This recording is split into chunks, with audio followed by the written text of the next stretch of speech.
a time when the operation of the machine becomes so odious, makes you so sick at heart that you can't take part. You can't even passively take part. And you've got to put your bodies upon the gears and upon the wheels, upon the levers, upon all the apparatus, and you've got to make it stop. And you've got to indicate to the people who run it, to the people who own it, that unless you're free, the machine will be prevented from working at all. Australia's best independent news and opinion radio show, The Daily Australian, with Nicola Charles and Jason Olbourne. And we are back for episode 134. Welcome to the Daily Australian, the video radio show that is making its mark here in Australia and around the world. And thank you all for being a part of the show and letting us know where you are watching or listening from. It truly is an honour to serve you, to present factual information, real opinions from decades of observation and hard work as we put it all together for you here. My name's Jason Olbourne, and I'm joined, of course, by my news partner. There she is, Nicola Charles. Welcome back and happy hump day. Happy hump day. Trust me to get an itchy face as soon as we come to air. That's what happens when you're on camera. And it happens when you're an actress as well. You're about to do the scene and they're about to call action and you start going, oh God, my face is itchy.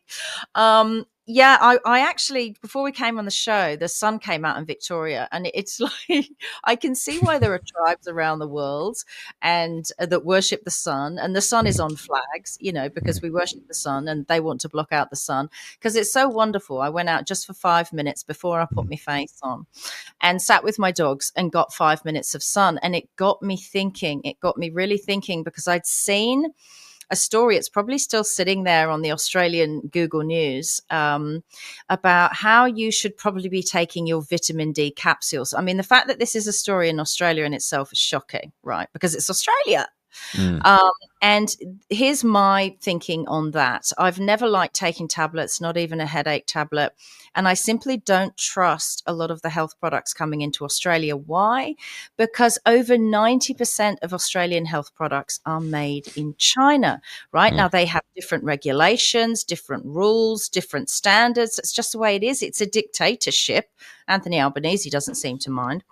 Talking of Anthony Albanese, by the way, get the natural sun. Vitamin D kills parasites in the blood, and it also bolsters your immune systems. So that's why I do it.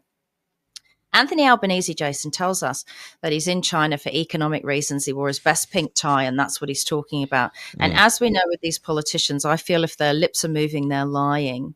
Now, I think it's wise to remember, and I kicked myself that I didn't say this on yesterday's show, China actually has recently become the number one funder of the World Health Organization. Bill Gates has been kicked down to the number 2 slot.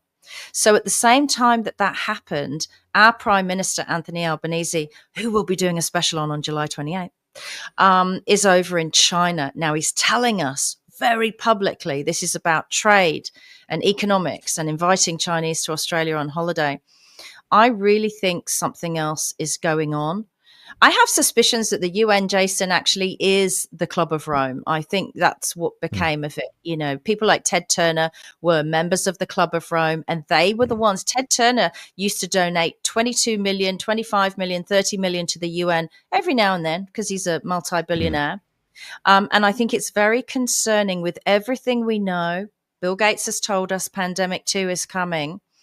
That Anthony Albanese not only is in China, as China becomes the number one funder of the World Health Organization, that he is not opening Parliament until Monday, the 22nd of July, and we needed Parliament to push back against the IHR, the International Health Regulations, by Friday, the 19th of July. Something stinks real bad, Jason. Yeah, that's a very good observation, and quite obvious, isn't it, that the distraction that you would do, and he would happen to take a trip like he really needs to take that trip to China. And apparently they're not even using real footage of him over there, replacing footage. Why would you do that? It doesn't make a lot of sense. Now, interestingly, on the IHR, etc., for July 19, that's supposed to come through. This is an interesting headline that's just popped up on Substack because Nick Holscher, has just released it. A breaking news rep, Thomas Massey, has filed a bill to repeal the PrEP Act and strip Big Pharma of legal immunity. The PrEP Repeal Act would end liability protections for experimental pandemic countermeasures like mRNA injections and restore the right to sue for injury. So just a quick breakdown of what that means. Fully repeals those sections listed there of the Public Health Service Act, ending liability protections for pandemic countermeasures, restores the right to sue under federal and state laws for injuries caused by drugs, biologics, or PrEP Act covered products, applies retroactively to pending lawsuits and appeals, rescinds unused federal funds from the PrEP Act Injury Compensation Fund, and includes a severability clause to ensure the bill survives court challenges. This is well thought out. It's encouraging. And it does go to something that I have been saying for some time, that I feel that if the Americans are going to walk into this IHR plan, even though they've pulled out of it, it's designed specifically to take them on head on. The other comment I wanted to make, that I recall in the early 90s hearing Ted Turner on mainstream news pledging $1 billion for the United Nations. That's how far down that rabbit hole. Now, the removing of the immunity from the big pharma companies is a fantastic start, obviously, for America, not for us. This is the problem. We don't have good leadership. We're not being protected. We're not being considered at all. It's as if our democracy doesn't exist and we're in a dictatorship. How strange when our prime minister is buddying up to a dictator. Who'd have thought? But is there going to be immunity for the Department of Defense, the CIA, and DARPA? Right, because there is an awful lot of evidence, even in court papers, to show that they were behind a lot of this and called this a military countermeasure. So you can't have legal immunity. Well, they have for military countermeasures, right? So this is all about the way you harm people like this biologically. This is all about how you structure immunity, how you structure the procedure as a biological security threat, as a military countermeasure, as something to do with national security, so we can't question it. All I will say is this: I still believe, I am now on the page, that there is a power struggle in America between the deep state, the people that started this and did this and probably tricked Trump. I know a lot of people would like to hold him to account, and if he is to be held to account, by golly, I'll be doing that. But the America that Trump wants, which is a country which is there for the people, right? We simply don't have that in Australia. We're essentially collateral damage. In many other countries, we've been collateral damage. And I'm extremely concerned. I feel like we're on top of something here in Australia, something nasty that's coming. There are people from the medical fraternity who are saying that, you know, something's going to occur, pandemic 2, by the end of 2025. You know, they like to do this kind of thing over Christmas. They seem very anti-Christian, anti-family, that kind of thing. And if you jump on my X account, you'll see I shared another fantastic catch by James O'Keefe, who's parted ways with Project Veritas, which he started, and he's clearly heartbroken about it. Started his own new media company called OMG, oh my God, which I think is very appropriate. And he's caught another one of these medical insiders. This is a guy that works for Johnson & Johnson, talking about the AstraZeneca jab. And what they do is this is Epstein tactics, right? Their tactics, the CIA and the deep state, that we're now using in the freedom media. So they've sent in a very pretty girl to chat to this guy, Honey Trap, and he's having a drink with her, and he's just offloaded that we always knew that product wasn't safe. They just said, basically, just put it out there and see what happens. Absolutely incredible footage. I wouldn't want to be James O'Keefe, though. No, absolutely. But isn't it interesting that trick, that plan that they use over and over again, they keep catching the same people. And because men are weak, Jason. Men are weak. I hate to say it to you, my love. I know you're happily married. But for a lot of these young single guys working for the government, working for the pharma companies, if they hook up or meet a girl in a bar accidentally because James O'Keefe set it up, they seem to just spill their guts.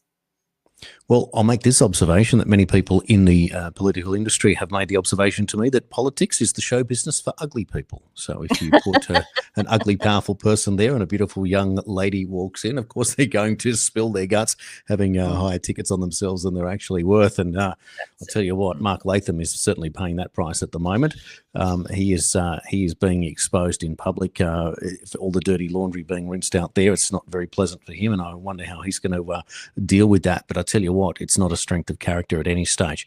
Now, the points that you make are certainly well taken about the jab and the carelessness of it, and clearly they were looking for a pathway to be able to get it out there to achieve whatever it was that they were planning to do.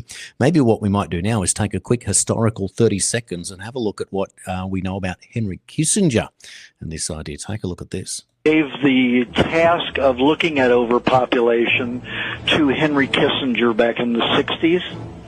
And he wrote a paper that's about 280 some pages. I think that's about 260. And he talks about the greatest way to get rid of overpopulation is to inject people with contaminated medications. Really? He wrote that? Yes, and you can look at the paper, look under overpopulation, Henry Kissinger, run his search engine, and you'll come up with that paper. And we can't blow the whistle loud enough, Jason. People won't listen. No, but I'll tell you what, each day we get a little bit closer. Each day we get another. I'll tell you what, the subscribers coming aboard on Substack every day. I get the ding, you know what it's like, the ding, ding, ding, ding, ding of people coming through. Now, generally what people do is they come through on the free subscription. That gives you access to all of the daily Australian news. But what I like about and why we love Substack so much is that it operates like a broadsheet on social media. You can come there and you can see pretty much access to everything. And we haven't really developed the page because you can add pages to it and etc. But it also allows you to operate it like and to monetize it for the purpose of being able to build something. It's one thing to just be fans and sit at home and fans of the news and just talk about it all the time. But unless we compete with the establishment, the mainstream media, and create a product that's as good, which actually has to be better, we're never going to get anywhere. And part of that means to monetize it. So because we've got to, obviously, there's things that we need to spend money on, of course, and part of that is to become professionals ourselves. And that's why it's working so beautifully for us. So thank you to all our new paid subscribers amongst all of our many free subscribers that are coming aboard. I can't thank you all enough about your support. And also, I'll just mention this here, that our monthly for July is the $75 annual plan to support the show. So you pay that once, so that lasts for a full year. Works out about 30 cents a show for the Daily Australian. That's the support that you are offering, but also then will gain you access to exclusive material that we've started to produce as well, one of which is TDA Unchained, and there will be a whole new series that we are working on that we'll announce when time comes. It'll be more probably TDA Taboo, where we are going to take on subjects that we believe aren't quite ready for true, full public consumption. Are you yelling at the puppy dog in the background? Yes. Ah, there you go. That's how it works. I'm not even going to get you to cut that out, Jason. That's real. I'm going, shut up. What happens is my dog's a bird comes under the thing. I've had to move my studio. Anyway, we talk about being professional. I'm going to put that dog in the garage tomorrow, Jason. Well, there you go. He's going to have to go do his exercise during the recording of the Daily Australian. I just want to make the point that with the TDA Taboo, and of course it is a value add to the work that we're doing here, but it's specific because we have been in touch with and connected and done a lot of work on a subject, and we're trying to open up to catalogue and professionalise what we're doing, but it is not information that is truly ready for general public domain. It needs to be kind of protected, and the best way to do that is behind a paywall. In other words, if you are interested in this high quality, high level material, we want you to get access to it, but we don't want to just to put it out there in the mainstream that if it gets seen in the wrong hands, it's bad. There's nothing bad about it in what you can see. You're so polite. Let me break it down and put it in the most simple terms. The subject matters we're going to be talking about on TDA Taboo are taboo. But what they also are is subject matters that should not be commonly seen by children. And often you have to do an age-appropriate thing on social media. Now, I think this show is appropriate for all ages, but some of the stuff in Taboo is relating to children and harm to children. So this is why this has to be behind a paywall. We apologize for that. You know, you can choose your level of subscription, or you can choose just to watch the Daily Australian. But there are many, many reasons for doing this. We're trying to be responsible, and we hope that you respect us for that. Yeah, thank you. The other term, of course, is that if you just put it out into the main and people don't do their research, you then get tagged, and it'll be called the usual, things that you'll say it's all nonsense, etc.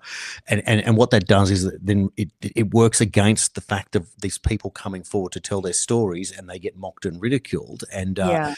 and then they don't get believed when the opposite holds. So that it is strategic, and it does play to the advantage of developing the Daily Australian. So I don't apologise for that either, but I know that the quality of what you are getting and the quality of what you will get will be as good, if not better, than pretty much everything else that's out there. So we stand on our records and our reputations, and we certainly intend to deliver. So on that note, we're going to get back into more of today's stories. And when you consider, what's happening here around the world, and there's a lot of nasty stuff going on. But in one story, this fellow Brad Murdoch has passed away in I think in a medical hospital related to his prison sentence. Brad Murdoch was convicted for the murder of Peter Falconio some 20 odd years ago. The body was never discovered. He never gave up that information. They're still looking for the body. A reward of $500,000 is now offered for information. But Murdoch, who got throat cancer in 2019 in prison, originally rejected treatment, has passed away in prison. And of course, there it is, Peter Falconio and his partner there, Joanne Lee. So Peter Falconio died, was killed, and Murdoch was convicted of that crime. Of course, he denied it and went for multiple appeals, but in the end, they were all rejected. So that's the end of one particular convicted killer here in Australia. And in other news... Sorry, how do you get convicted of a murder if there's no body? I don't know if that's even possible in the UK. I've never heard of such a thing. Well, giving evidence, Joanne Lee's explaining what she saw and the fact that she had run away when it had happened, and Brad Murdoch's car obviously pulled up. The car was identified. He was identified by face, etc. And she managed to escape and got picked up by a trucker driving past. So that's an interesting story. And just a side note, the personal touch, as it turns out, in my family, I have a relative who wrote a book on Brad Murdoch and insisted that he was innocent. So that's interesting. And my wife, when travelling around Australia before we met, happened to be in the Northern Territory, and her car was serviced by one Brad Murdoch. And the only thing that she remembers is that he was a pretty scary looking character back then, completely, of course, unrelated. But just funny how things touch you in this world. Now, in another story that's come out today as well, in the Erin Patterson case, here there is a former inmate that has revealed that she openly admitted in prison that she, threatening her estranged husband Simon, that she was intending that she would kill him no matter what, somewhere in the future. So that doesn't look good for Erin Patterson, who is still maintaining her innocence, and this was a mistake. And you now wonder if ex-husband Simon knew that something was up and needed to stay away from Erin Patterson with what was were going on there. But just shocking stories, and it's always hard. Admittedly, it is all about convicted beyond reasonable doubt, but there will always be doubt. And of course, Lindy Chamberlain, famous story, convicted of murder and then eventually let go, and it happens quite often that this goes on. But it's frightening, but nonetheless, that doesn't look good, does it? No. And I said yesterday, didn't I, that a lot of this civil stuff with regard to intervention orders is lawfare from bitter exes, right? We're seeing that play out on the public stage now with a politician. I'm not saying that's what that is in that particular case, but I've experienced it in my own personal life. I've got people close to me who've experienced it in their own personal life, right? So she's in jail and someone's heard her talking about she was going to get him at some point. I think if you are any of us and you've got a bit of vengeful ex, I worry about people's safety. And I also worry about the court's seeming inability to understand the seriousness of that kind of situation. And this is a common thread, right? Because when you hear that someone commits a violent crime and is then bailed and then they're arrested, within hours or a day or a couple of days for something similar, well, what is the point of bailing them in the first place? Surely to goodness there's a threshold in which if a violent crime is committed for no real reason of any sort that you can mitigate, shouldn't that person be remanded until they are then another court date? Well, this is also quite interesting and timely because in Victoria, thank God, Brad Batten has grown a pair and he's actually saying something. So I'm going to play you a clip now. Brad Batten appearing on Channel 9. I've got daughters who used to drop them off so they could go to the movies at the local shopping centre. They could go out and buy some clothes, have some lunch. But families are starting to feel less safe with those opportunities moving forward, and I think that's a real concern for all Victorians. We've seen a rise in violent crime across the whole state, and we've seen a rise in youth crime across Victoria. We know that we need to have a quick solution to that. That's why the Liberals and Nationals have announced we would have break bail, face jail, because many of these young people are violent offenders and repeat offenders. So if you don't give them the opportunity to keep reoffending, you will make sure that the streets are safer. Look, I'm on the same page as him. I have two daughters, and I've said before last week on this show, I'm worried about them going to malls, having lunch, doing shopping, the kind of thing that teenage girls do as well. But what does he mean, break bail, get jail? I thought that was the whole point of bail, that if you break it, you get jail, and whoever put up the bail money loses the money as well. So you better hope it wasn't your house that you put on the line.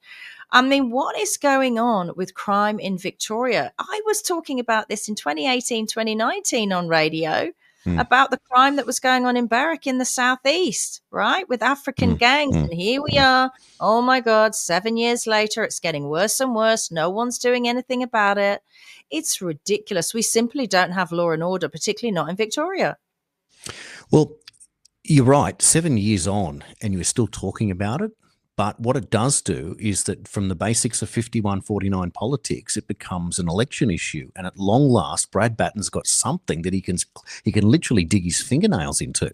So he shared that video, and this is the post that he put on X. So you can see exactly what he's talking about. So he's made it a political issue. And he says only the Liberals and the Nationals have a plan to crack down on machetes, bring in tougher bail laws, and invest in crime prevention to make our streets and communities safe. So, look, it's a little bit, but it's a start, and you've got to say... It's not the machetes. It's the people you're choosing to allow to migrate to Australia. When Nicola Charles migrated to Australia, she didn't come with a bag of machetes or the know-how to engineer my own. That's not why I came here, and that's not what they checked up on when you get your police checks from other countries you've lived in.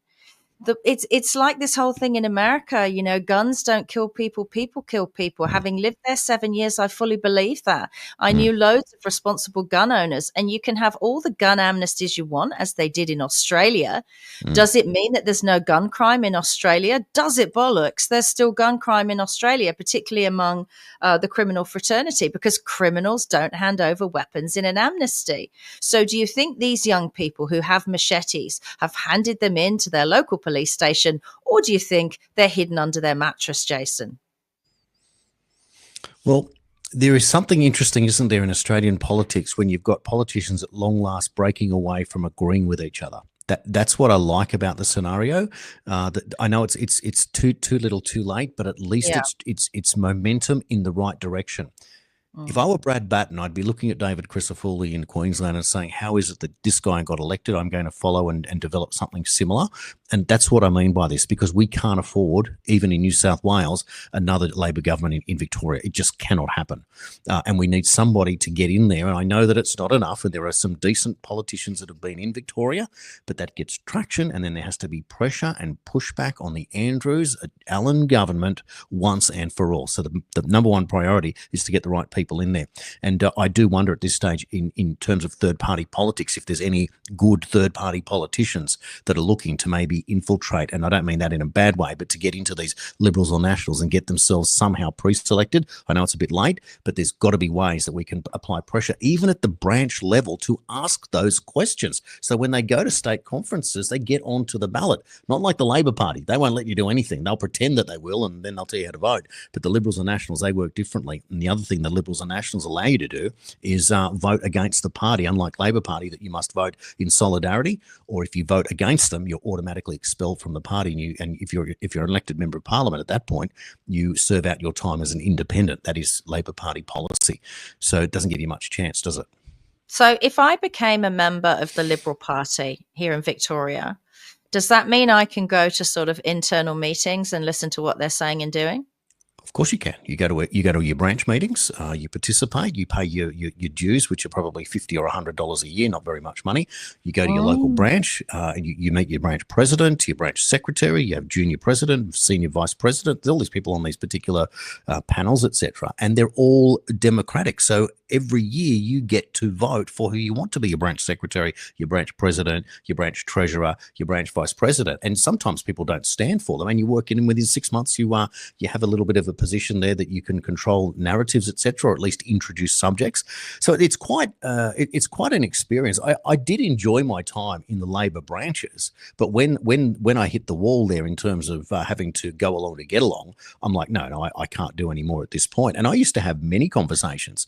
I was the junior vice president. I used to have many conversations with my branch president, and he used to say to me, when I threatened to leave, he said, don't fight from without, fight from within. It's very important. I said to him, look, I'm trying, but there's going to come a point where you realize that it's just a mafia.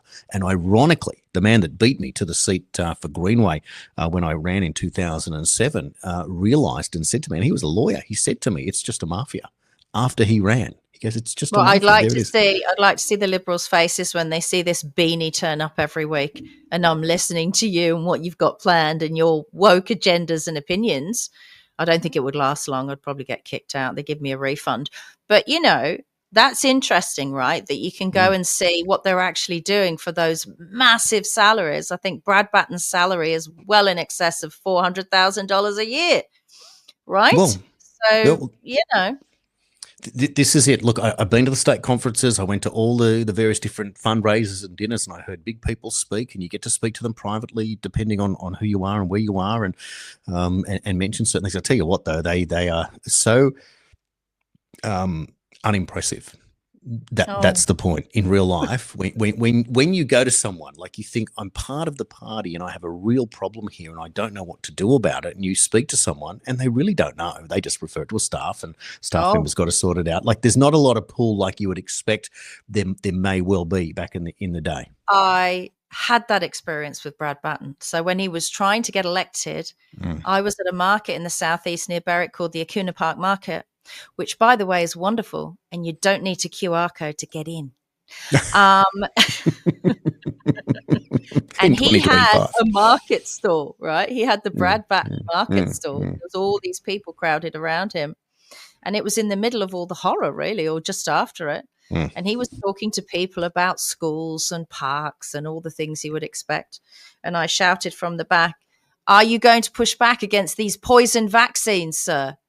And everyone went, it was like frozen in time, and they all just looked at each other, and I never got an answer. I carried on doing my shopping. Yeah, exactly. And here again, I just want to sort of double down on that point. It just shows you the tiny steps that you have to make in order to catch their ear. And that's why a lot of us who were idealists in 2022 came unstuck in that campaign, because we were talking about the wrong subjects. We weren't able to get traction. What you did was you got the shutters come down and they didn't want to hear you. So you had to talk about other things. That's why what impressed me with Matt Camonzali's campaign and why we got him on the show earlier was that he was talking about the basics. Now, the difference was that a complete unknown independent, except he was known in the Liberal Party, achieved a 10% result in Chris Bowen's seat. That is substantial and it is significant, and it taught us a lot. But of course, he also spent a lot of money on that campaign. So the economics of being a good quality independent candidate is not simple. You need a lot of support to be able to do it. Just little fringy ideas doesn't quite get us there. However, what does get us there is when your competitors start talking about the things that you want them to talk about. And we will talk about that in the second half of the show when we cross over the other side of the Pacific. But I'm going to give you another story now, Tanya Plibersek. This headline's popped up today in the left-wing newspaper. Social Services Department warned that Tanya Plibersek, she faces an uphill battle amid political polarisation, where a brief obtained under FOIA laws shows the new Minister of increased risk of entrenched disadvantage in Australia. So we all know that. We know that the NDIS rates, etc., are going through the roof. 1 in 10 boys now on the NDIS, which is ridiculous. But where they're going with this is that there is an uncertainty prompted by current conflicts and their aftermath aftermath and escalations in trade hostilities that could worsen income inequality, weaken resilience. The department warned in its upcoming briefing that it's sent after the May federal election. So in other words, they're expecting that people are going to, well, first of all, they can't provide what they said they would. This is going against what we heard yesterday. I was going to say, that's a word salad. Break that down for me, Jason. So the first thing is, yesterday when we covered it, Treasury told the Labor government and the Treasurer that they can't meet their expectations, their housing expectations. Yes. So they can't meet what they promised.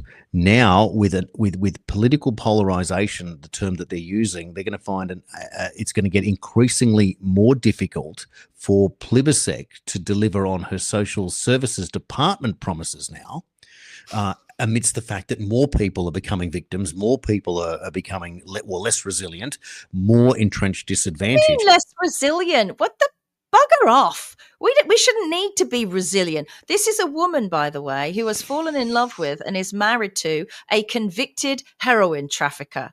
And the convicted heroin trafficker husband is now working in the Treasury for New South Wales. Who puts a convicted heroin dealer in the New South Wales Treasury? It's one of the great mysteries in public service, and very well paid, and you just don't understand how that even works. So they talk. This is how they talk in the left-wing papers. The frequency and intensity of economic and environmental shocks are pushing more people into more vulnerable situations, increasing the risk of entrenched disadvantage. This can compound, ready for it, with regional vulnerabilities due to extreme weather events, industry shutdown, and existing economic inequality. So in other words, this is what you talk about often about Nancy Pelosi. You put something out there, you feed it. It's the same story. They report on each other, and it comes back around and it becomes a self-fulfilling prophecy. So in other words, you're disadvantaged. We're going to tell you that it's going to get tough. So the only way to deal with that is to get more power to protect more disadvantaged people. But you're going to fail at it due to the fact that there's so much disadvantage coming, including from the weather, that you're going to fail anyway. So the only way to do it is to become even more communist than you already are. So that story, that's what they're trying to feed into you. And we know that it's total BS. Do you remember they used to say, Jason, all the time, it's the economy, stupid. Yep. Now they're saying it's the climate, stupid. Yes. And it's not the economy. We just need more people, depending on the government. So it's the same thing. I wish I had a photo of a funny looking Albanese when he stands there, like, with that sorry look on his face. Like, well, he looks subservient in China. I know they're using old footage and stuff, but that's who he is when he's in China. And like, he's outside these giant doors because he's essentially sort of waiting to see a king. They say a dictator is a king, right? And there was all this no kings by the left in America, but they're happy to do business with King, Xi Jinping of China. And he's waiting, and he's doing the Freemason hand thing while he's waiting. I'll try and get that on screen. And even the news kind of zoomed in on that's the weird hand thing he's doing. He was really on the edge of bowing, right? And then the big double doors open. And I know this is historic footage, but it is historic footage of Anthony Albanese meeting Xi Jinping. And he looks terrified. It's like someone before they do a big dive in the Olympics, when they ready themselves and they're going, right, I've got to psych myself up for this big dive. That's what he looks like. And it's like, why is his ass gone? Why is he afraid of Xi Jinping? Australia is a powerhouse, right? China wants its coal. China wants its gas. China wants all of its rare earth minerals. Dude, we need someone with strength and power. You remember that famous clip? I don't know where they were gathered. I think it was the UN in the last administration with Trump, where they were all coming out for a photo opportunity, and Trump pushed the guy out the way to get to the front. I'm more important. Well, Anthony Albanese is the opposite of that. You might not like that kind of ego, arrogance, confidence, whatever you call it, but you also don't need a sniveling little worm like Anthony Albanese doing his little Freemason hand, hoping don't harm me. I'm a Freemason hand. I'm in the club. Don't hurt me when I go in. Don't give me a poison rice cake. He goes in and cowers to a dictator. How are so-called democratically elected leaders cowering to dictators these days? I mean, it's because, and we will explain this on July 28th in our special, Who is Your Australian Prime Minister? When you are a lifelong communist like Anthony Albanese, you are meeting your live stream, basically. It's like, being into the music of Elvis Presley and meeting Elvis Presley, right? I know this as an actress. People have met me and their knees have gone and they've fallen apart and cried. And I'm like, this is nuts. I'm just a normal person. Well, Anthony Albanese is meeting the ultimate communist. So he's like, he's got to psych himself up. Oh my God, this is my God, right? That's what it looks like to me as a layperson. I don't need to know what's said. I don't need to know what the interpreters are saying. I don't need to know the economics or how you're plotting with their World Health Organization. He's meeting someone he admires, and that is a very dangerous situation for Australians, Jason. Well, let's just break it down a little bit more. So if you are a lifelong communist, that means that you're focused on old school Russia and technically current China, even though they behave very differently economically. You come from a country with 26 million people. You grew up when there was probably half that amount. Albo would have grown up when there was 10 or 12 million Australians. Yeah. You become prime minister and you look to China with 1.2 to 1.4 billion people. Supposedly. And how can they be an economic powerhouse and a communist country? And you looked up to them your whole life, and you arrive when they are at the peak of their powers in your eyes. And all you have to do as the first point of call is open your borders and keep bringing more and more people in. And then you go to the to your political hero, and you sit there and you listen to what they're going to do. Why wouldn't you want to copy what they're doing? In other words, like you can see where the loyalty now lies. Now let's consider it at a local level. So you are an Australian, and you're growing up and you're thinking, okay, I can't afford a house. The education system is telling me that the system is broken, and the education system is also telling me that I need to demand and lean on my government because the system is failing. Well, the government is the bloody system.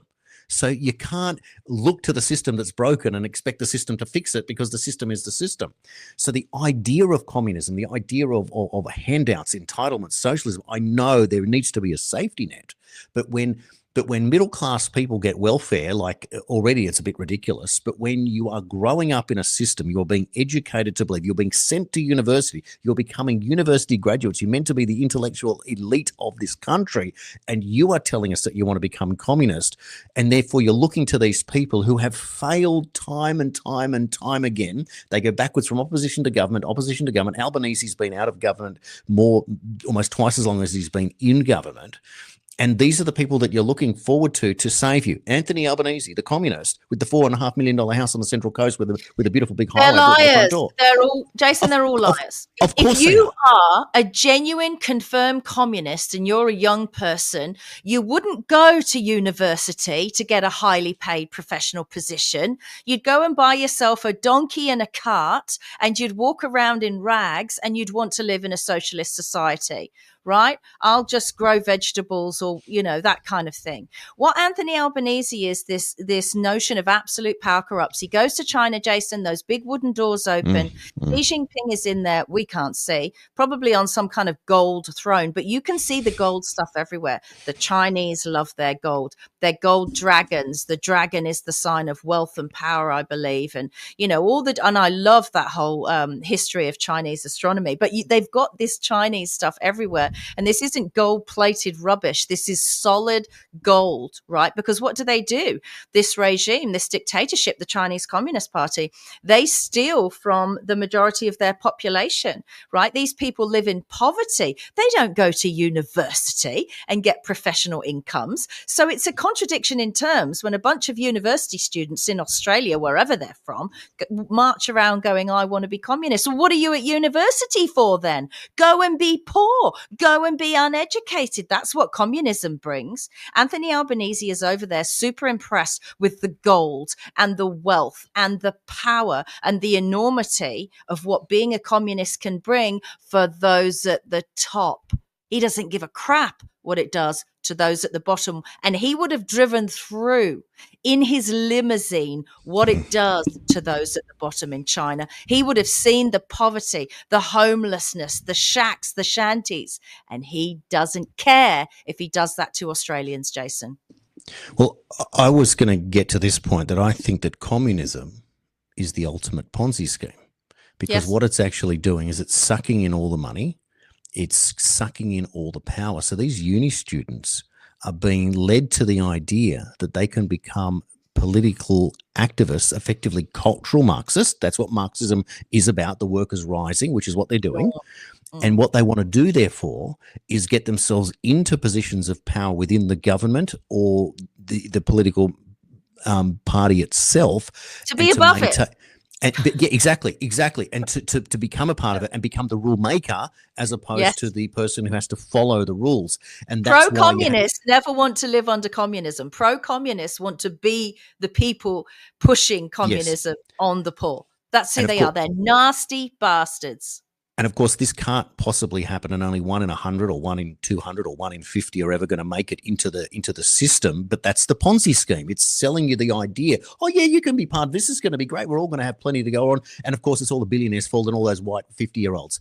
That's the other problem in this story. Like that's the problem. Yes. So of course, it is falling apart. Now, when I say falling apart, not necessarily in the sense that it's happening politically in this country, but falling apart because when you follow along, it can't possibly be a success story. We know it has failed over and over again. And as much as you want to think that you can make it some form of utopia, it doesn't quite get there. So, of course, the mechanisms are in place, through digital IDs and artificial intelligence and open-air prisons. And then you end up in the 1984 communist utopia that Anthony Albanese is going to deliver you. But I promise you this, that there's nobody in that parliament that looks like Albanese, that looks like Plibersek, that looks like Chris Bowen, that looks like any of these people that will ever be effective as a leader. They simply don't have it.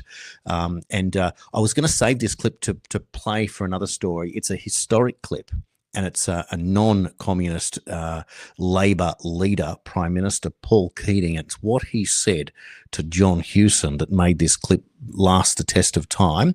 Here it is. I'll play it for you. It was more apt for a little bit later, but I'm going to give it to you right now for a little bit of light relief. Have a look at this. Paul Keating to John Hewson when Keating's economic plans of recovery weren't working fast enough. I asked the Prime Minister, if you are so confident about your view of fight back, why won't you call an early election? Because, mate.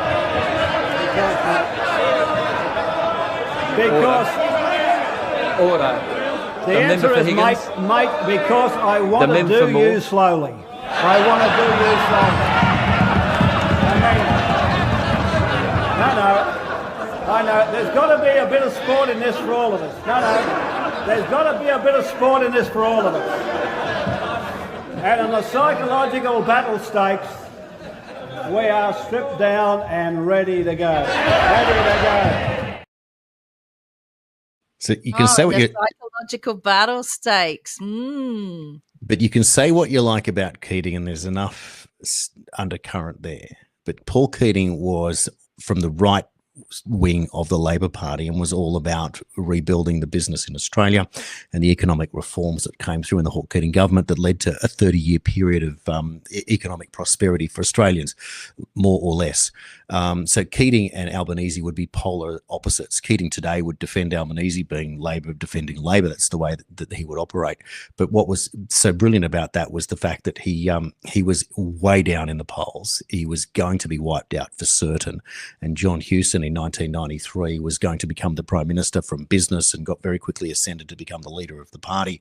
And as it would have it, Mike Willesee on Channel 9 interviewed him about his proposed GST on a cake, and Hewson completely got it wrong, couldn't cope with it, made it look stupid, and that was the beginning of the downfall. Keating, of course, got home and remained Prime Minister for another 3 years. But in that clip, the look on Tim Fischer's face, the Nationals leader, of shaking his head, but John Hewson himself wetting himself in laughter with Peter Reith behind him, wetting himself in laughter, goes down from one of those moments in parliamentary history that you'll never see again. There was no one like Keating the way that he did. They all try and copy him. But again, it's just a historic thing and certainly worth the laugh. Did you know that the Nationals actually signed on to the Lima Agreement, which is part of what screwed over Australia? The Nationals signed on to that years ago, and Bressington confirmed that in 2013. You can't tell me that the Labor stalwarts, who are real Labor stalwarts in Australia, are comfortable with the Australian Labor Party now. It's a different party for a start, because they dropped the U. And as soon as they dropped the U, they became a different animal. So they're supporting what they think is the old Labor Party, but this is a new Labor Party. You cannot tell me that morally, forget practically, politically, economically, you cannot tell me that morally they are okay with a Labour Party that is buddying up to a dictatorship like China, who keeps slaves, right? Why isn't Anthony Albanese and this Labour Party, Australian Labour across the board, questioning the human rights abuses done by the Chinese Communist Party? It's like it doesn't matter. We're busy saying slavery is bad in our country. Anthony Albanese is blinkered to anything if someone dangles money, which means what? He's not a communist. He's a fake communist. When you're over there seeking money, you're not a communist. You're a fake, pretend, sham, hypocritical communist is what you are, right? Well, the other interesting part is that Keating's always been pro-China, but from a business standpoint, Albanese pro-China from a communist standpoint, and you watch him and he's completely at sea when it comes down to economic agreements, etc. Just doesn't have it, and that's why I think Trump's making a fool of him, along with Kevin Rudd in that regard as well. Albanese, I look forward to our special on the 28th of July. It'll be at 8:30 at night. We're going to do it live, and it's going to be a bonanza. 90 minutes of Albanese being, taken to task, perhaps, is a friendly way of saying it. Bring your friends, like, share, comment, and all of the above. Now, I'd like to cross over to the US, because things are certainly starting to take shape in what many of people have been begging for years now, which is the draining of the swamp. So whilst all eyes are on Jeffrey Epstein and Trump tripling down saying, why is anyone caring? He is feeding the beast. So what I'd like to do to start off where we're going, I want to play a clip from CNN where this guy presenting is telling us just how popular Epstein's searches are, but he makes the case like a high school debater. It's quite interesting to watch. Take a look. We'll come back. What a massive unforced error by the Trump administration. Donald Trump would love this story to go away, but in fact, interest is climbing higher and higher, to quote Jackie Wilson. Look at this. Google searches for Epstein up 1,200% this week versus last. And get this, it is currently the top topic search with Trump on Google alongside his presidency. So Donald Trump normally, leans into stories in which there's controversy, like tariffs, for example. This is a story in which he's trying to get away from, basically saying, why is anyone still interested in this story? But the bottom line is people are very interested in this story to historic degrees, at least this week. Give us some perspective, as you see that 1,200 number, about other stories in comparison, how people are viewing this one. Yeah, okay. So, I mentioned tariffs earlier on, right? Epstein has been Googled a lot since Monday. He has actually been Googled 1.4 times as much as tariffs has been Googled, and that is, of course, a huge news story. How about Grok, which is another insane news story this week? I mean, my goodness gracious. But in fact, Epstein has been Googled 2. All right, I pulled out of that one. It was a bit low. I did prepare another clip and I forgot to upload it, so apologies for that, everyone. But you get the gist. So they're telling you that 1,200% increase in Jeffrey Epstein searches, 2.5 times more than searches on Grok. So it gives you an idea of where we're going here. But he got as excited as I do, Jason. I might be a bit high schooly. Yeah, he was jumping around. This is insane. Look at these numbers, And he said it's an unforced error by the Trump administration. You don't believe that, right? You believe this is another sort of honey trap, right, for the left? Well, it's a complete honey trap. Now, remember when I said earlier that the same cast of characters responsible for the Epstein files are the same ones for Russiagate when I mentioned Comey and Brennan? Well, here's a clip from today. Donald Trump. I'll play it 45 seconds and let me know what you think about what my ideas were. Have a look. On Epstein, of the review of the files, Attorney General Pam Bondi. A very quick briefing. Did she tell you, what did she tell you about the review? And specifically, did she tell you at all that your name appeared in the file? No, she's given us just a very quick briefing, and in terms of the credibility of the different things that they've seen. And I would say that, these files were made up by Comey, they were made up by Obama, they were made up by the Biden, we went through years of that with the Russia hoax, with all of the different things that we had to go through. We've gone through years of it, but she's handled it very well, and it's going to be up to her. Whatever she thinks is credible, she should release. Okay, so for me, Jason, you want my opinion? There is a world of difference between lists of names and actual videos and video footage, right? So what he's saying there, it seems to me, is that the lists got doctored by the left so that later on the left could come out and say, release the lists because Donald Trump's name's going to be on it.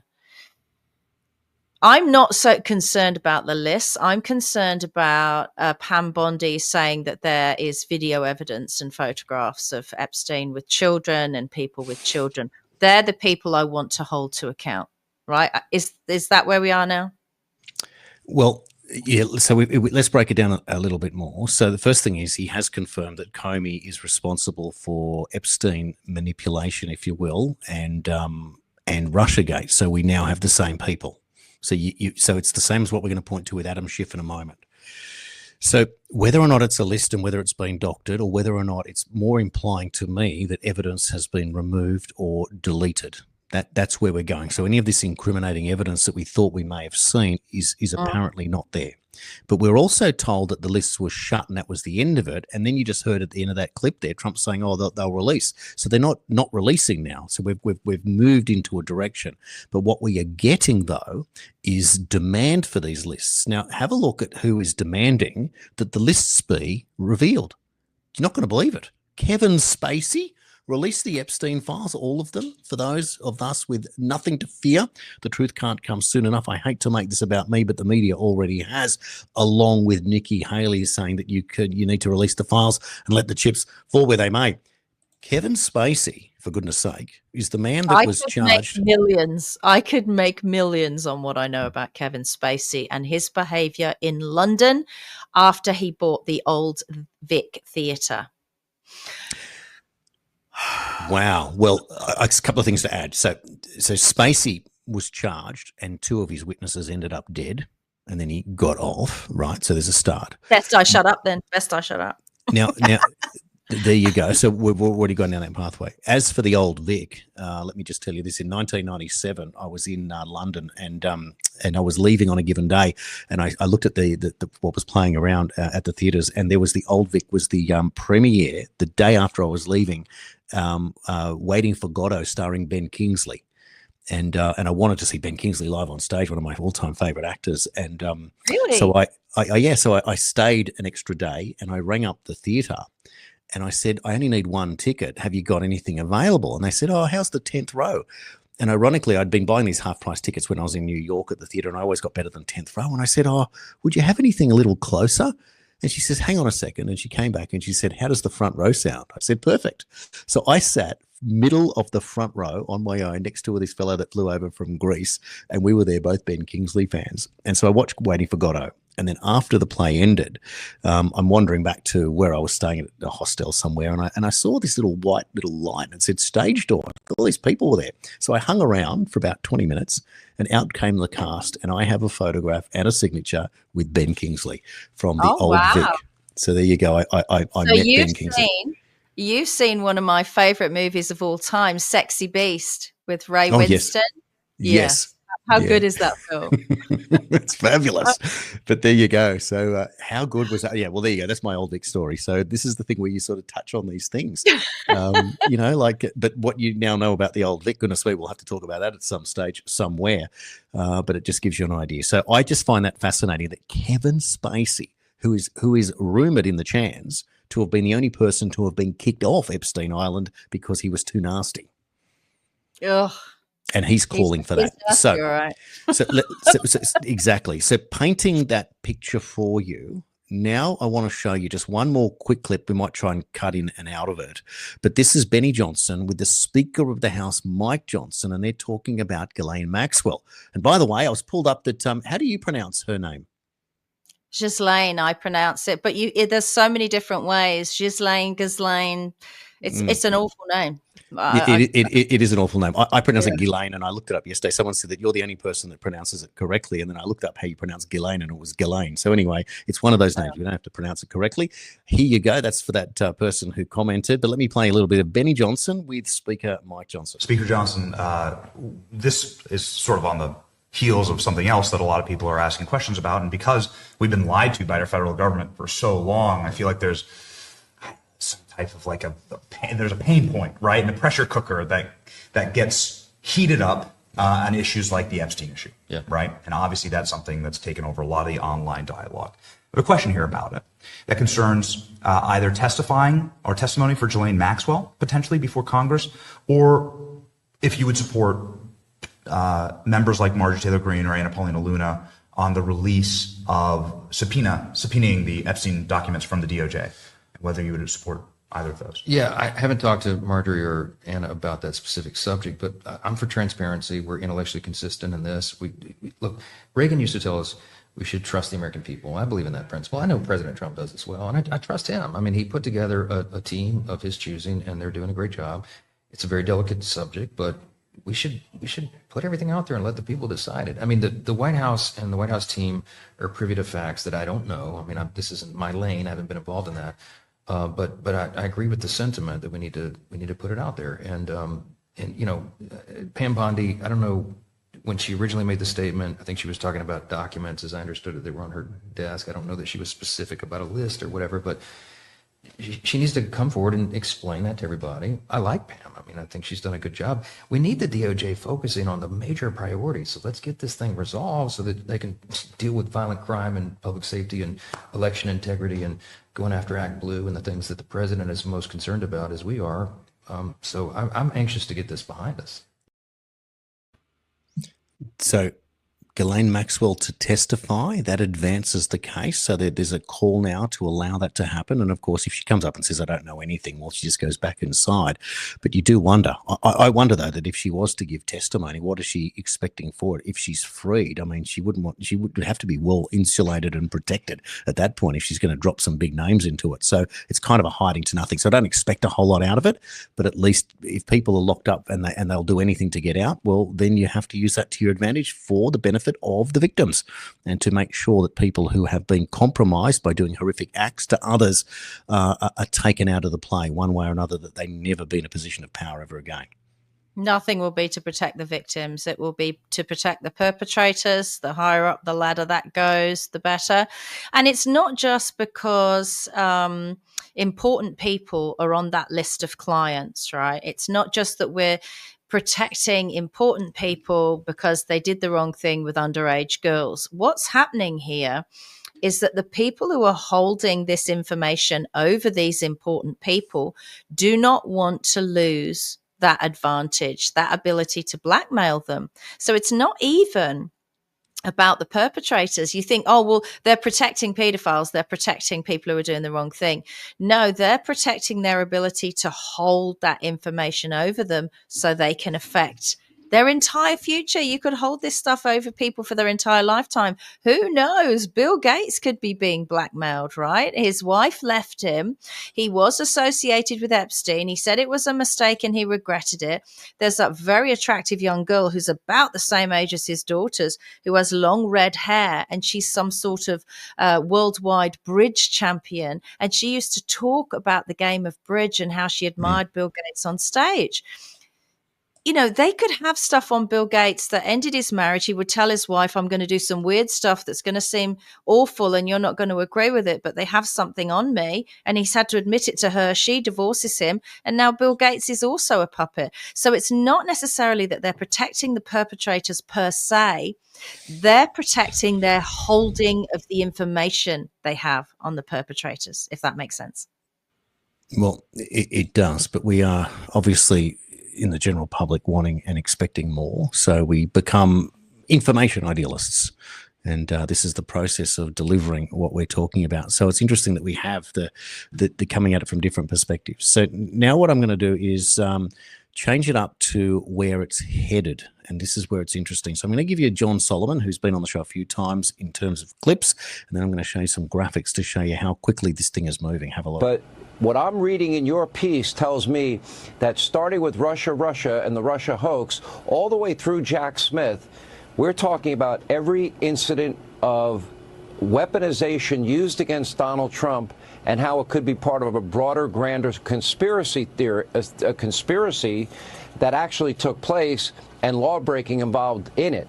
And that also the statute of limitations would not be applicable in this case as a result. And this would include names like Comey and Clapper and Brennan. Take it from there. Yeah, and Barack Obama, too, because he was in on these early meetings. So what the FBI has done is treated the last decade of weaponization, all the great work that James Comer has turned up through his oversight committee, and put it into a timetable and said, this looks like an ongoing conspiracy, a wash, rinse, repeat cycle of Democrat gets in legal trouble. Hillary Clinton in her email case, Hunter Biden with his taxes, Joe Biden with his classified documents. They're let off the hook even when there is extraordinary evidence suggesting they shouldn't be left off the hook.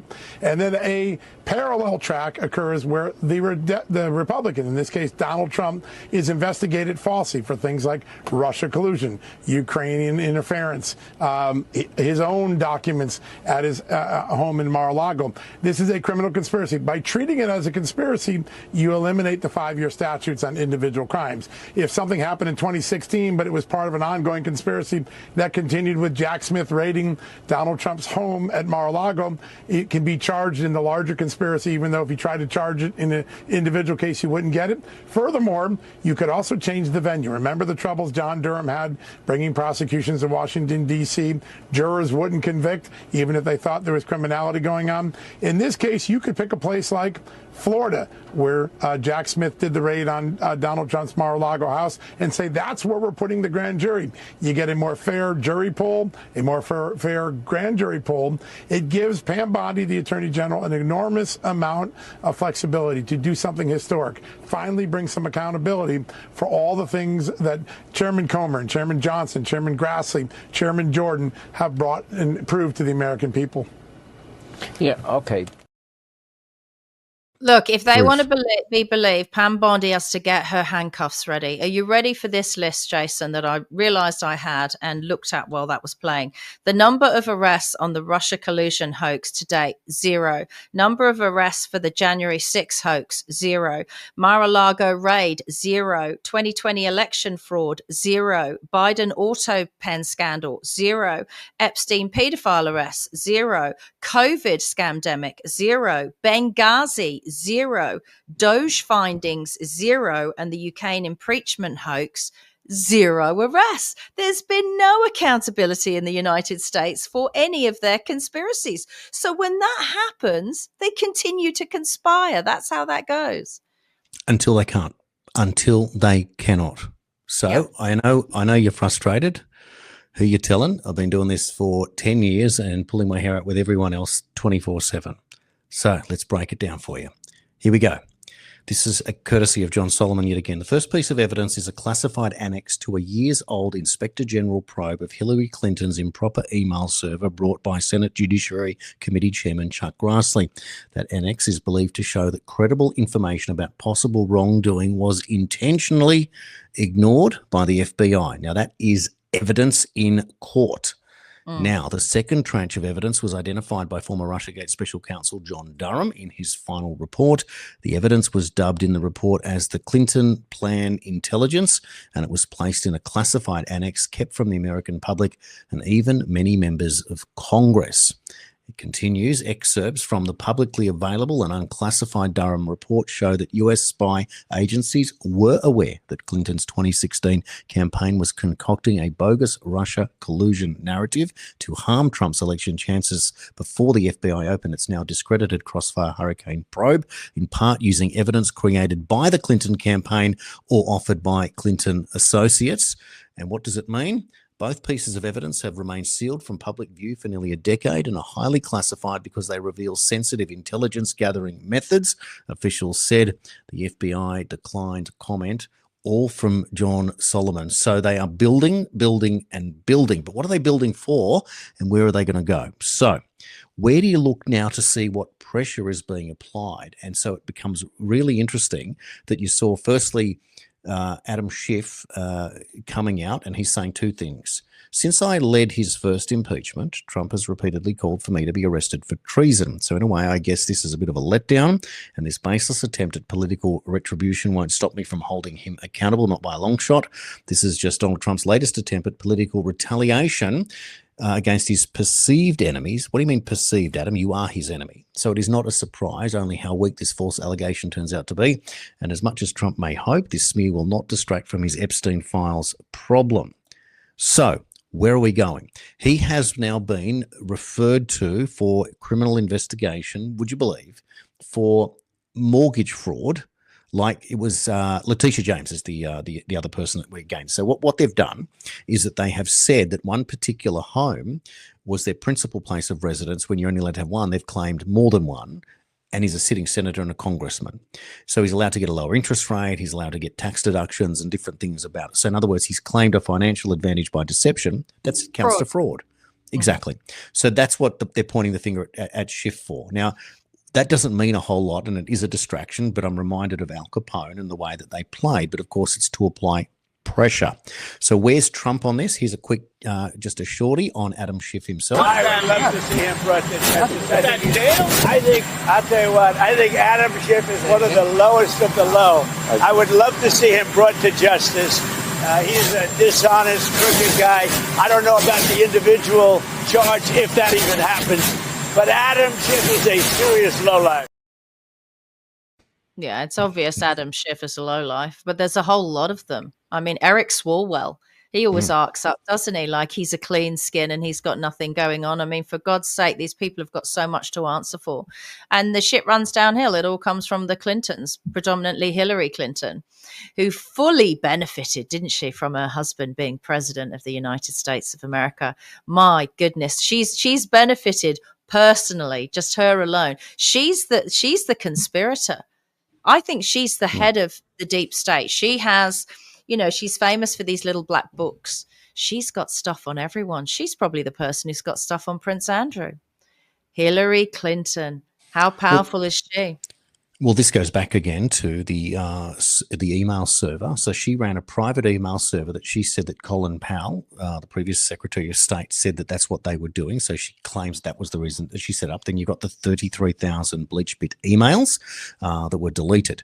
Now, here's where it gets interesting. So it was thought of at the time that the reason that they ran this private email server, remembering that there were, James Comey said that there were 22 classified email chains or so 9 classified email chains, 22 with the chains, whatever. So a substantial amount of classified intel found on the private server, automatically illegal. No, there was no responsibility. Yeah. Sorry, no. What I meant was, in terms of responsibility, you can't show intent. Once it's there, that's the crime. He argued there was no intent to have it there, and that therefore let her off. But no intent was required in the statute. Bill Clinton would go into a $250,000 speech, and then the Clinton Foundation would receive millions of dollars worth in of Russia. She Russia. hates Russia, but in Russia. Correct. Yeah. Russia. And then she would receive, the Clinton Foundation would receive donations in the millions of dollars. After one particular Clinton speech for $250,000, which technically would be pocket money for them, they received $145 million from Russian oligarchs. Yes. Now, the point was that if they had classified intel and special access programs intelligence, what were they doing with it, and were they selling state secrets? And the idea was that if you had a private server, it could be hacked and you wouldn't know. So in other words, here's the money, we'll look the other way, and you go in there and get it, and then no one's the wiser. That was the supposition at that point. And of course, these FBIs at the time who were on Clinton's side, they were never going to find it, and they're never going to look for it, and all of that, of course, got destroyed through the bleach bits, etc. So then what they do is they then run this program, and now we know that Obama was in on all the early meetings. We've seen the texts from Lisa Page and from not Andrew McCabe, the other one, Peter Strzok, and this is stuff we've been following for 10 years. So let's follow Schiff now on 3 quick headlines. This is the first one in 2019. Adam Schiff presents his evidence of collusion, and he was the House Intelligence Committee chairman and foe of President Trump, delivered a fiery speech on Thursday morning. So there he is. He's saying perceived enemies. Rolling Stone, as left as you can get, is calling him a foe of Donald Trump. So he's not a perceived enemy. He is the enemy. So again, use of language there, Adam Schiff. So that's the first one. He presents information coming from a fake dossier and relies on it. Fast forward for 4 years, here's your next headline. Republican-led House censures Adam Schiff over his Trump-Russia investigations. In other words, he lied, so he's in trouble there. And then last year, Adam Schiff insists his Russian collusion claim wasn't an overstatement. Special counsel concluded. Why do you think he insists, Jason? He's working for Hillary Clinton. And what happens to Hillary Clinton if you cross her or even think about crossing her? You know, she has the kill switch intact in the sense that if anything happens to her, if what Trump wants to happen to her happened, you're going to jail. Yes. Or anything happens to her, all of these secrets come out. So she's essentially Teflon. She's untouchable because she can make sure, and her nasty daughter, Chelsea, they used that money, by the way, from Haiti that people donated to help those poor people. They used that money for Chelsea's wedding, which costs like $1.5 million. I mean, they are a crime family. It will come out after we're dead and gone. It will come out that the Clintons were a crime family. The Bidens were a crime family. The Bushes were a crime family. The Obamas were a crime family. Right? And they're all Democrats. And I'm not saying, well, actually, no, Bushes were Republican. I'm not saying that. I don't believe in political sides anymore. You're just either a crime family or you're not. The fact that Hunter Biden faced certain charges for stupid little things, no charges for that laptop, no charges for the pedophilia, the drugs. I mean, they even found cocaine in the White House when Biden was the president, right? In a room that Hunter Biden was known to hang out in.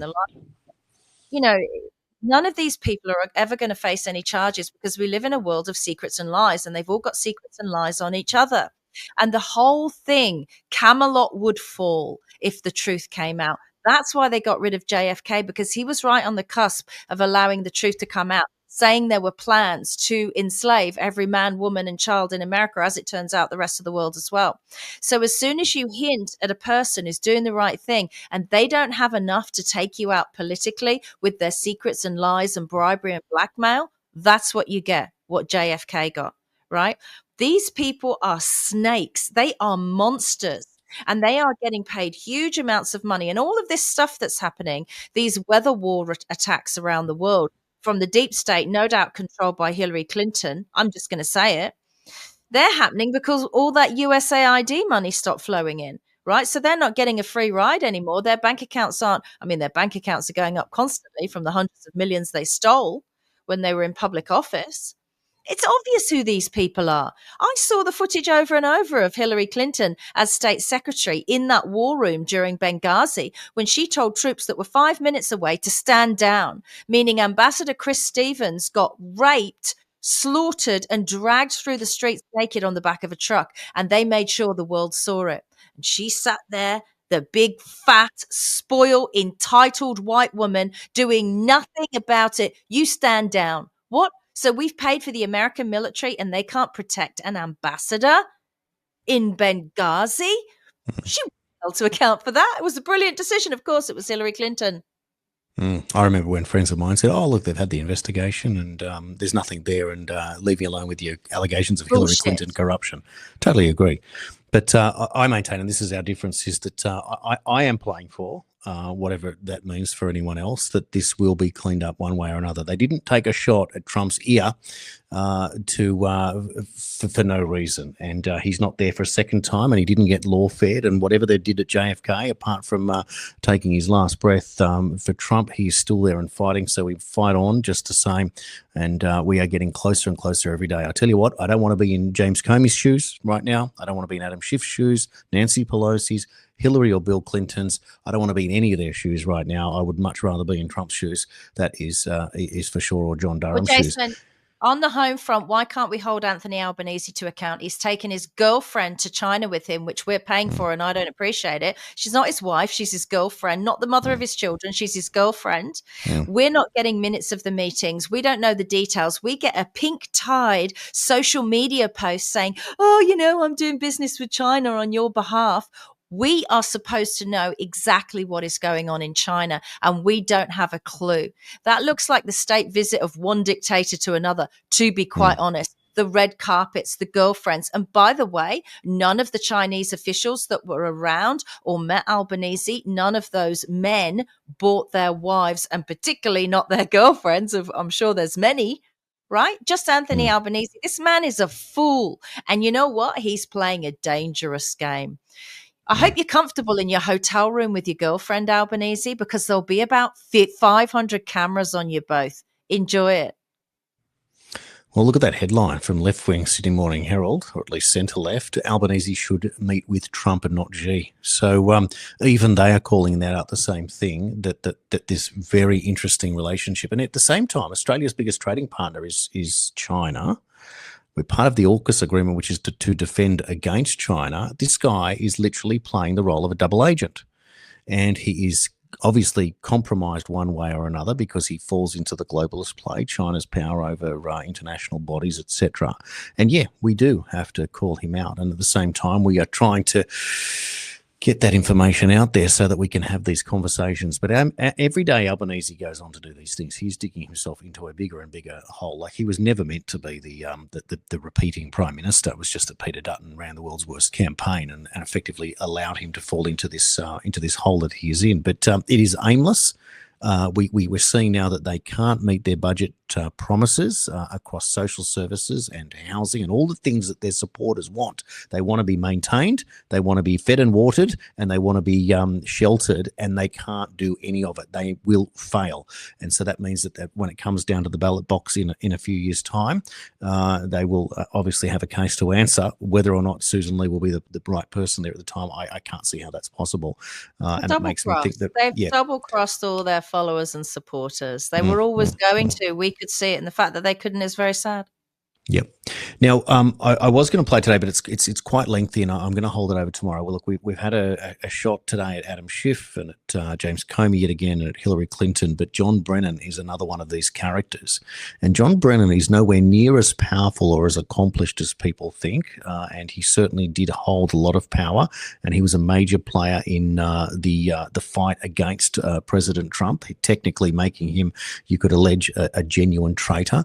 He also has some very odd habits and was quite a nasty character. And the clip that I'm going to show you tomorrow is from John Kiriakou, who is a CIA high-level whistleblower, and he speaks directly to John Brennan and the things that he did and was up to. And it will certainly paint a picture. It will shock many people, but it's certainly very valuable information that you will really, really want to see. So we'll save that tomorrow because it's worth it. But I'll tell you what, we are covering a lot of ground in Australia, those stories, and of course in the United States, but things aren't moving nowhere. They certainly aren't doing that. And one quick story I just want to put up there, because I meant to put it up earlier, from Matt Canavan. This is just on power prices, just to show you again, Albanese. Since Australia signed up to net zero, look at that. Electricity prices up 31%, gas prices up 39%, net zero is not working. What do these people think, that it's going to drop down to below their promises, or are they going to then set a new benchmark and go, oh no, we just meant it would be lower than it was in 2029 now that it's 2030? Like, you know what I mean? Like, it's a non-argument, but this is designed specifically to put there on the record that these people are failing and they are lying to us, and yes, at some point we just pull the pin. Do you know who's getting really low power and energy pricing? China. Funny that. Thank you so much for watching the Daily Australian. I hope you've enjoyed the information. I'm excited. I got fired up today. So did you, Jason. We will do this all over again tomorrow.